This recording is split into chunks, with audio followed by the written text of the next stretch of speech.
The assessment process, it is the connection between training and the industry. It is the opportunity to make the judgment and to basically establish whether the students are ready to go and do the job, whether the students are competent or not.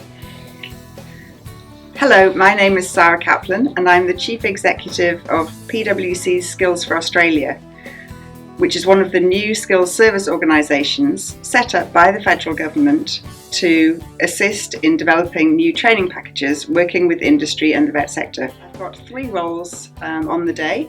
One is firstly giving a keynote speech, which will be about the role of the skills service organisation and how we work with you and industry to take forward our training packages. Secondly, I will be part of a panel looking at trainer capabilities, and that will involve a question and answer session, so I hope to hear from you all then. And finally, we're going to be running a workshop in the afternoon on the TAE and the new requirements, and that'll cover equivalencies, issues about new units, what the requirements are for existing holders of the TAE, and any other questions and answers we can deal with on the day. We've had a lot of interest in what's happening with TAE, and it'll be a great opportunity to hear from you about your concerns and the challenges ahead. What is the impact that the new TAE will have in the RTO? What is the impact that the new TAE will have in current trainers and assessors? Do we going to have to upgrade our certificate for?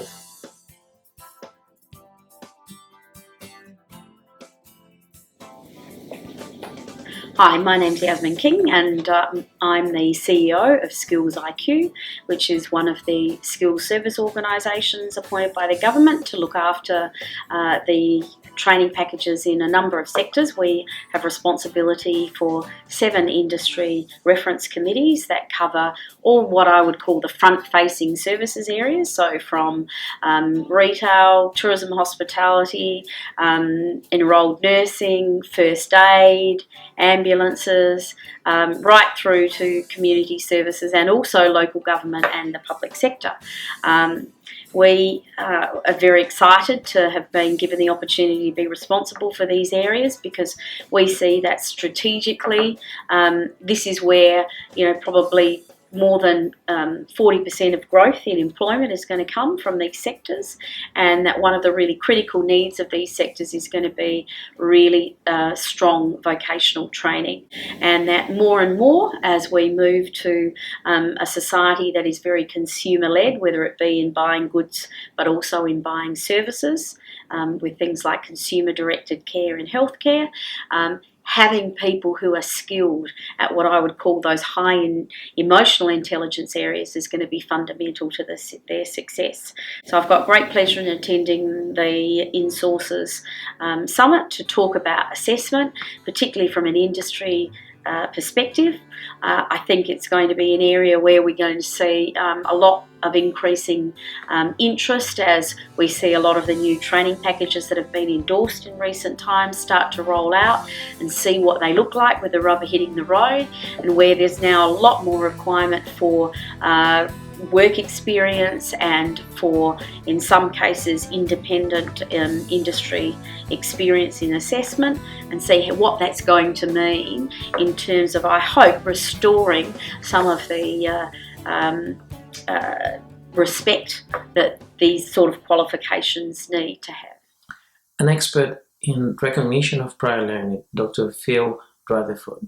He will join us in the second day of the summit. Good morning, my name is Phil Rutherford and I'm very excited about being part of this conference.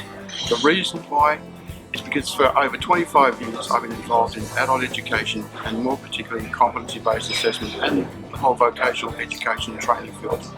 And over that time I've found that quite often a lot of mistakes have been made in how to conduct assessment, how to understand about what assessment's all about, and really how to make the whole vocational system work. I'm excited to be involved in this conference because my experience has been in the adult education field, and certainly for the last 25 years in competency-based assessment and in the processes that make assessment work. In particular, and this is the area that I have a great passion for, is the recognition of prior learning. And this is a field that quite often a lot of mistakes are made on, because the processes of recognition of prior learning have been in some ways misunderstood, in other ways they've been applied correctly, but have not achieved the results they can achieve. I think this conference is very important. It's going to be able to give us a chance to discuss these concepts and to be able to bring together a large body of people who really believe in how these processes work, and certainly what the clients of the assessment process, such as the organisations and individuals who work in the workplace, really need out of such processes. My area of expertise is recognition of prior learning, as I've said, and I'm going to be presenting a workshop on how to really make RPL work both for formal education section and, more importantly, for the workplace trainers and for recognition of skills essential to the workplace. I'm really looking forward to working with experts in this field and to talking more about the ideas of enhancing assessment generally. At Insources, we conduct more than 60 internal audits every year. The biggest challenge that RTOs are dealing with at the moment are assessment practices. This is your opportunity to interact with experts in this area and clarify any questions that you might have. But not only that, to walk away with a set of procedures, templates, case studies, to have the opportunity to learn from experts about how to make the assessment practice not only compliant with the standards for RTOs, but actually compliant with the industry requirements, ensure that they're relevant to the industry needs and fair with our students. So join us this 28 and 29 April at Novotel Hotel in Darling Harbour. How to enroll for this event? Go to our website www.insources.com.au and register today for the Vet Assessment Practices Summit 2016. I hope we'll see you there.